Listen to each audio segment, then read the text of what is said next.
Boa noite, veja no Brasil TV desta quarta-feira, dia 25 de agosto. O Ministério da Saúde anuncia a aplicação da terceira dose da vacina contra a Covid para idosos a partir de 70 anos. Os grandes incêndios estão se repetindo em Mato Grosso e já tem recorde de focos no país. 11 anos depois, mais um suspeito da participação do assassinato de Elisa Samúdio vai a julgamento. E ainda dispara a venda de motocicletas no Brasil. O aumento foi de quase 50% no primeiro semestre. É agora no Brasil TV.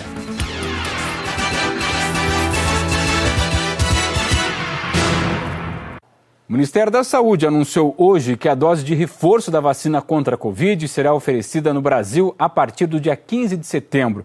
Essa dose de reforço poderá ser aplicada em pessoas com mais de 70 anos que tiverem recebido a segunda dose há 6 meses ou imunossuprimidos, pessoas com imunidade baixa, grave, que tiveram recebido a segunda dose há pelo menos 28 dias.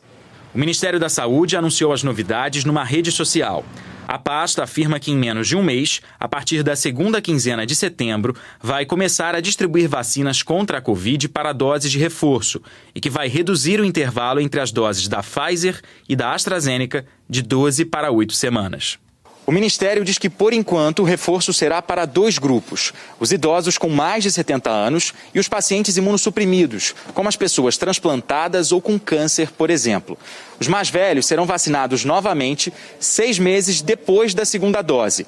Já os pacientes imunossuprimidos voltarão aos postos num prazo de 28 dias a contar da segunda dose. Essa epidemiologista foi coordenadora do Programa Nacional de Imunização e se preocupa se haverá vacinas suficientes para o esquema anunciado hoje. Não há dúvidas que haverá necessidade, em especial nas pessoas idosas, as pessoas imunodeprimidas. No entanto, ainda não há vacina suficiente para isso. Nós ainda estamos vacinando 30% da população com a segunda dose. Então, nesse sentido, uma organização e um planejamento é fundamental para definir quando, como e onde essa dose será aplicada. Segundo o Ministério, a dose de reforço será aplicada preferencialmente com vacina da Pfizer. As alternativas serão as vacinas da Janssen ou da AstraZeneca, que é fabricada pela Fundação Oswaldo Cruz. O Ministério confirmou que a Coronavac não será usada para reforço nesses grupos. A redução do intervalo entre as 2 doses de Pfizer e de AstraZeneca será para toda a população. Ontem, a Agência Nacional de Vigilância Sanitária solicitou informações à Fiocruz de um estudo em andamento sobre as doses de reforço. Uma reunião deve acontecer na próxima semana. Segundo o Ministério da Saúde, as decisões de hoje foram tomadas em conjunto com conselhos de secretarias de saúde e técnicos que assessoram a pasta. Esse aposentado do Rio de Janeiro, de 71 anos, já está ansioso. Eu estou esperando tomar o mais rápido possível, porque as minhas vacinas estão todas em dias. Assim como o José Paulo. Eu quero ter a minha vida de volta. Em São Paulo, o governo do estado anunciou no início da tarde que a dose de reforço vai começar antes, a partir do dia 6 de setembro. Já o governo de Santa Catarina anunciou ontem que a dose de reforço no estado vai ser aplicada a partir do dia 1º de setembro para quem tem mais de 80 anos de idade. E um estudo da Pfizer, em parceria com a Universidade Federal do Paraná, vai avaliar a evolução da pandemia numa população vacinada a partir dos 12 anos na cidade de Toledo. Até o fim do mês, toda a população acima dessa idade deve receber a primeira dose da vacina contra a Covid-19. A cidade de Toledo, no oeste do Paraná, tem cerca de 140 mil habitantes e vai ser a primeira do país a receber um estudo que envolve também a vacinação de adolescentes. A vacina da Pfizer, que conduz o estudo, é a única autorizada pela Anvisa para pessoas entre 12 e 17 anos. A experiência é semelhante às conduzidas em Botucatu e Serrana, no interior de São Paulo, com as vacinas AstraZeneca e Coronavac, que reduziram o número de casos e de internações em mais de 80%. E com isso, registraram uma queda expressiva nas mortes por Covid. Só que esses estudos imunizaram apenas a população acima de 18 anos. Nós vamos exigir a presença do responsável legal. Estamos solicitando a documentação completa da criança e, além da documentação completa da criança, a documentação do responsável legal também para a aplicação da vacina. Atualmente, Toledo vacina pessoas a partir dos 20 anos. Mas com a chegada prevista de 35 mil doses para ainda hoje, pretende completar a aplicação de primeiras doses no público de até 12 anos na próxima terça-feira. Para vacinar esse público no prazo previsto, a cidade de Toledo vai ter que aumentar a média de aplicações por dia, de cerca de 1.200 para 7.000. A nossa expectativa é muito grande mesmo de vacinar a maior quantidade de pessoas possíveis, né? Para acabar com isso logo, né? Para que as pessoas evitem os óbitos, os internamentos, né? O estudo, que é feito em parceria com a Universidade Federal do Paraná, quer observar o comportamento da pandemia em uma população majoritariamente vacinada acima dos 12 anos. Além da evolução dos casos, hospitalizações e mortes, os pesquisadores vão analisar ao longo de 2 anos dados e informações sobre os infectados. O estudo observacional ele tem exatamente esse como um dos seus preceitos, dos seus objetivos. Observar como uma população plenamente vacinada se comporta na prática quanto à ocorrência da Covid. As doses enviadas para Toledo fazem parte do estoque do Plano Nacional de Imunização. Nos próximos meses, a cidade deve receber um novo lote adicional para aplicar a segunda dose dessa população. Como a vida tem que voltar ao normal, para nós pais foi uma notícia essencial, né? Para isso a gente se sente mais seguros, né? Com nossos filhos voltando à normalidade, né? E voltando à escola protegida, né? A gente fala agora dos incêndios florestais em várias cidades brasileiras. No Mato Grosso já são mais de 12.000 focos de incêndio. E o calor não para de chegar, a gente sabe que as temperaturas estão lá em cima. Às margens do Rio Paraguai, na cidade de Cáceres, no Pantanal, em Mato Grosso, um incêndio tomou grande proporção em uma ilha. Segundo os bombeiros, ainda não é possível saber o tamanho da área devastada. Perto dali, na fronteira com a Bolívia, outro incêndio completa 8 dias. Mais de 20.000 hectares de vegetação já foram destruídos. No município de Dom Aquino, um incêndio se espalhou pelo cerrado na área de 4 fazendas e queimou a palhada de milho. Na região de Floresta Amazônica, os bombeiros usam aviões para combater o fogo, que começou às margens da rodovia MT-220 em Sinop há uma semana. As chamas seguiram tanto pelas áreas de plantio quanto pela mata. Hoje o cenário lá é um cenário de um incêndio de aproximadamente de 2,5 a 3 quilômetros de linha de fogo dentro de região de mata, então de difícil acesso porém, constantemente os flancos dele, que são as linhas que vão ficando, as linhas de fogo que vão ficando, constantemente se aproxima da borda e ocasiona um certo risco às fazendas adjacentes a essa mata. Mato Grosso é o estado com mais focos de calor no Brasil. De acordo com dados do INPE, já passam de 12.000. As ocorrências de incêndios estão cada vez mais constantes, com risco de grandes estragos.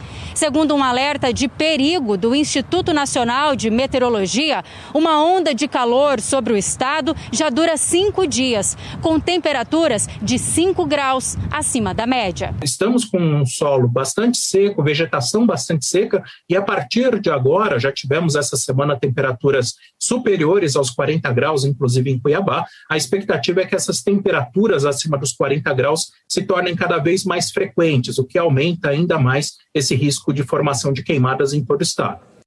O fogo também está causando prejuízos para os produtores rurais em Santa Maria da Serra, que fica no interior de São Paulo. Grandes áreas de vegetação e plantações estão sendo devastadas pelas chamas. Não é difícil encontrar fumaça, pontos de calor que podem virar possíveis focos de incêndio e muitas áreas reduzidas a cinzas. Essa é a paisagem da serra na SP-304 entre os municípios de Torrinha e Santa Maria da Serra. A primeira coisa que a gente faz é correr para o local, ver o tamanho, como que está o vento, para a gente ver quem a gente vai chamar, né? Porque como defesa civil, a gente sabe que os bombeiros da região, os bombeiros de Brotas, eles atendem Torrinha, Brotas e Tirapina. E é uma grande área verde que tem um risco enorme de pegar fogo. A região de 15 quilômetros sofre com as queimadas. Já foram pelo menos 2 incêndios de grandes proporções desde domingo na área. O fogo encontra no tempo seco, nas altas temperaturas e no vento da serra a quase 800 metros de altitude as condições ideais para se espalhar. O relevo instável também dificulta o trabalho de contenção e muitas vezes não dá para chegar no foco do incêndio. Com todos esses fatores, até agora, 10 hectares queimaram, o que corresponde a uma área de 10 campos de futebol. A serra tem mata de preservação, além de trechos com cerrado e mata atlântica. O local faz parte do Corredor Caipira, um projeto da USP para reflorestar pelo menos 5 municípios, entre eles Santa Maria da Serra. Para os especialistas, o fogo sem controle é um risco para a biodiversidade. Com a morte das árvores jovens, hoje, nós não vamos ter árvores adultas no futuro. E com a morte das árvores adultas atuais, a floresta tende a entrar em colapso por não ter esse processo de sucessão florestal. E ainda tem prejuízo para a economia local. Os produtores rurais perdem áreas de pasto e de plantações e meses de trabalho são consumidos em poucas horas pelo fogo. Olha, ainda em São Paulo, na cidade de Oriente, a queimada que começou numa vegetação chegou perto de algumas casas. O José Maria viu o incêndio chegar cada vez mais perto da casa dele. Ele mora de fundo para o vale, onde o fogo começou. A mangueira está aqui de prova, aqui, ó. Eu bendei outra mangueira e começamos a apagar ali. Até onde a mangueira cansou, começamos a jogar, né? Controlamos aqui, para não subir até aqui nas madeiras, para não pegar na casa aqui. Porque a casa também é de madeira, né? A fumaça e as cinzas tomaram conta da rua, que fica no bairro Novo Oriente. Os moradores ficaram todos na calçada, preocupados com a situação.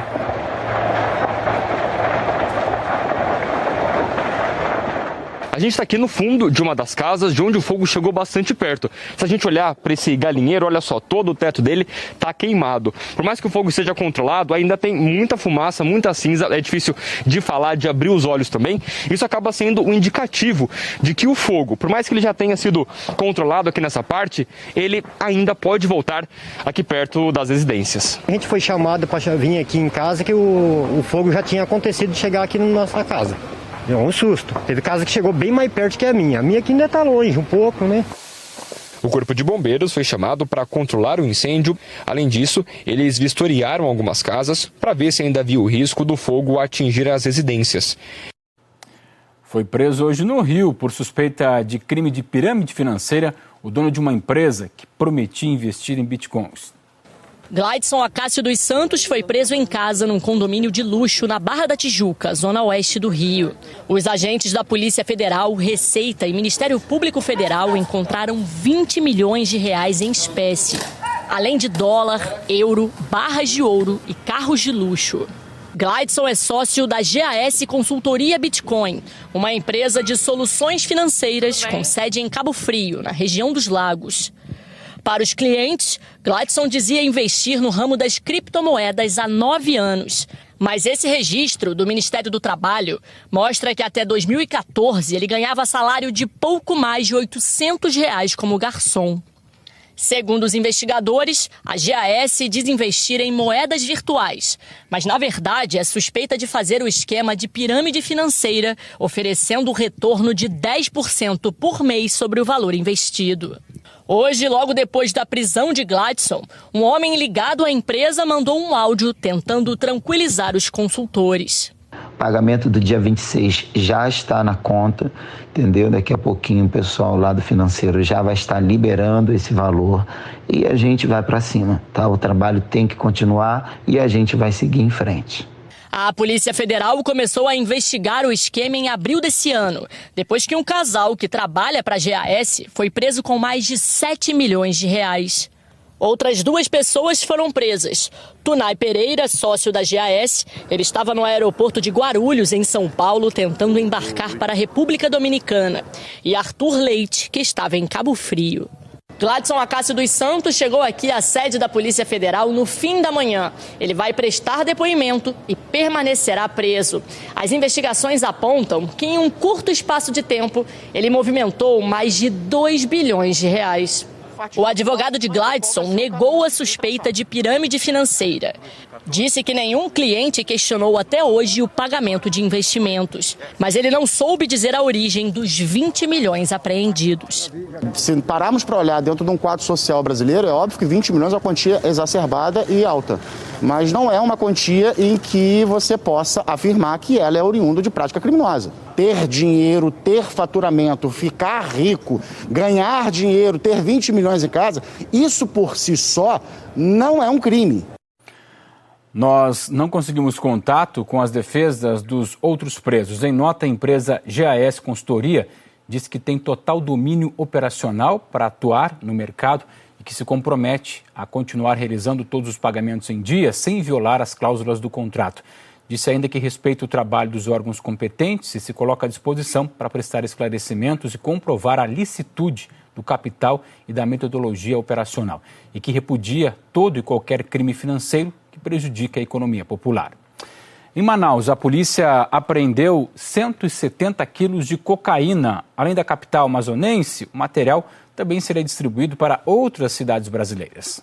Os 170 quilos de cocaína foram encontrados enterrados na comunidade do Jatuarana, que fica na zona rural de Manaus. É um local de difícil acesso. Lá, os policiais também encontraram um homem de 37 anos, que informou que tinha sido contratado por traficantes para fazer a guarda de todo esse material. Ele acabou sendo preso e agora vai responder por envolvimento com o tráfico de drogas.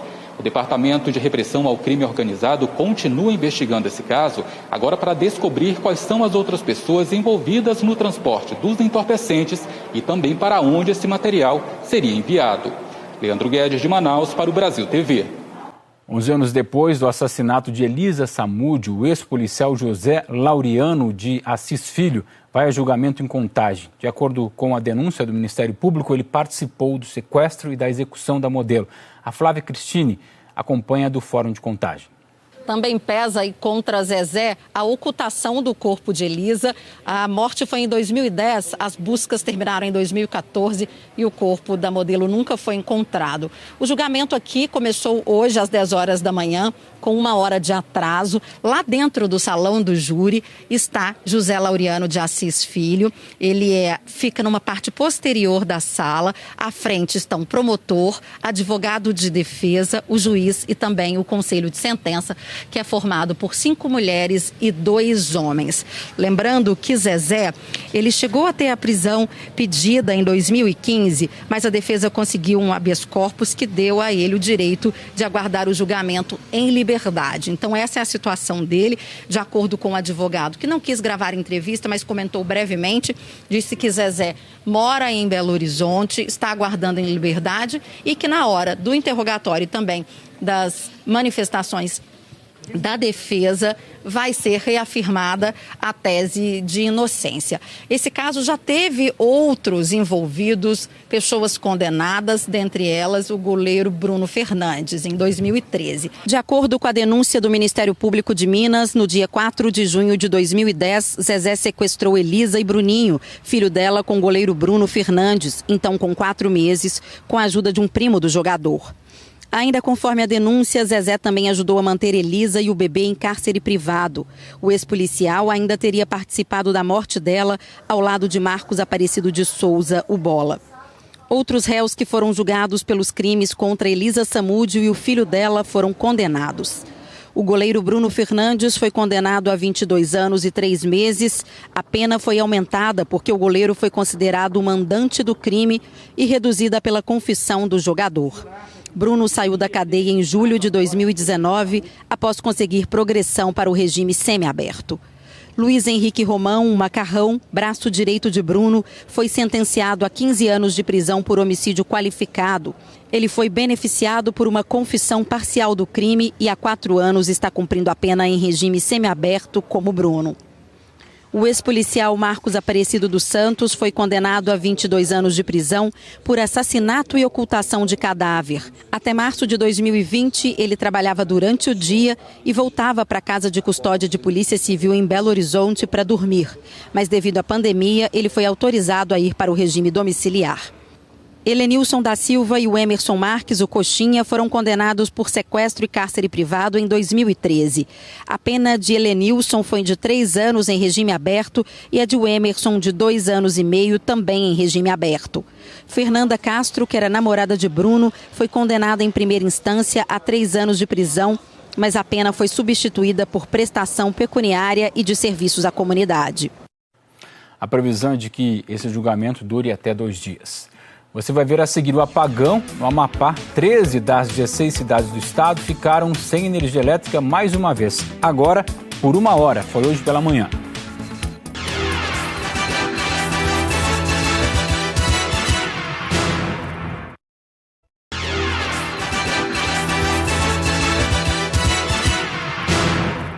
O Brasil TV está de volta e a gente te fala agora de um novo apagão no Amapá que deixou 13 das 16 cidades do estado sem energia elétrica por 1 hora hoje pela manhã.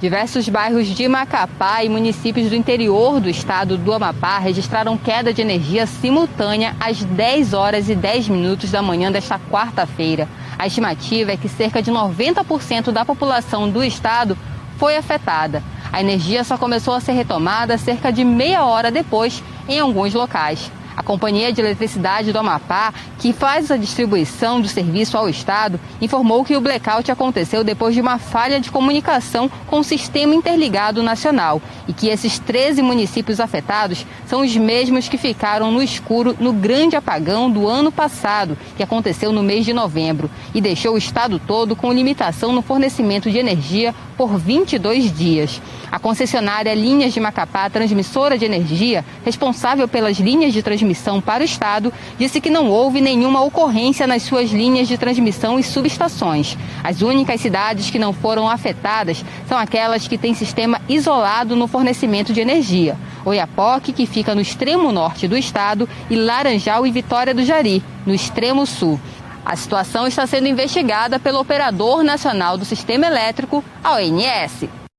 A pista sentido litoral da rodovia Anchieta está interditada por causa de um grave acidente. Uma pessoa morreu depois da batida entre duas carretas. A batida foi tão forte que parte da mureta de proteção da Anchieta e o eixo de uma das carretas foram arrancados. O acidente ocorreu no fim da madrugada desta quarta. Segundo a Polícia Rodoviária, uma carreta bitrem carregada com etanol bateu na traseira de outra carreta.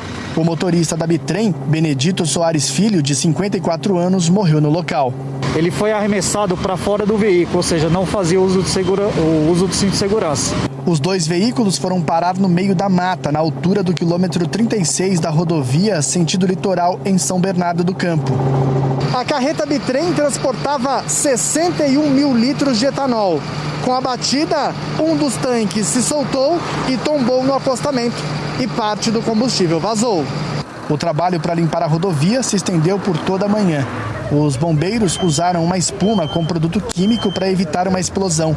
E, como é uma área de mata, técnicos da CETESB avaliaram se há risco de contaminação do solo e também da água. O acidente também atrapalhou bastante o trânsito. A praça do pedágio foi bloqueada e os carros ficaram represados. Filas de 4 quilômetros se formaram. A concessionária que administra a rodovia precisou quebrar a mureta que divide os dois sentidos da Anchieta e montou uma pista na contramão para que os veículos pudessem continuar a viagem. Esse não foi o único acidente no sistema Anchieta Imigrantes de hoje. Na Anchieta, também no sentido litoral, um ônibus bateu em um caminhão e depois tombou. Na entrada para São Bernardo do Campo, 9 pessoas ficaram machucadas, mas sem gravidade. A concessionária que administra a rodovia não tem previsão para liberar o trânsito. À tarde, as equipes continuaram no transbordo do etanol que estava no tanque da carreta. A CETESB, Companhia Ambiental do Estado de São Paulo, diz que o vazamento do etanol não atingiu nenhum córrego da região. Parte do álcool ficou na pista e outra parte acabou evaporando. E é hora de falar do nosso bolso. Com o preço da gasolina lá nas alturas, tem muita gente trocando o carro por uma moto. O Adriano Regis conta pra gente, lá de Goiânia. Oi, Marcelo. Com o litro da gasolina custando em média mais de R$ 6 na maioria dos estados, uma solução encontrada por muita gente para aliviar o orçamento foi andar de moto. Dados da Associação Brasileira dos Fabricantes de Motocicletas mostram que nos primeiros 7 meses deste ano foram mais de 630 mil emplacamentos.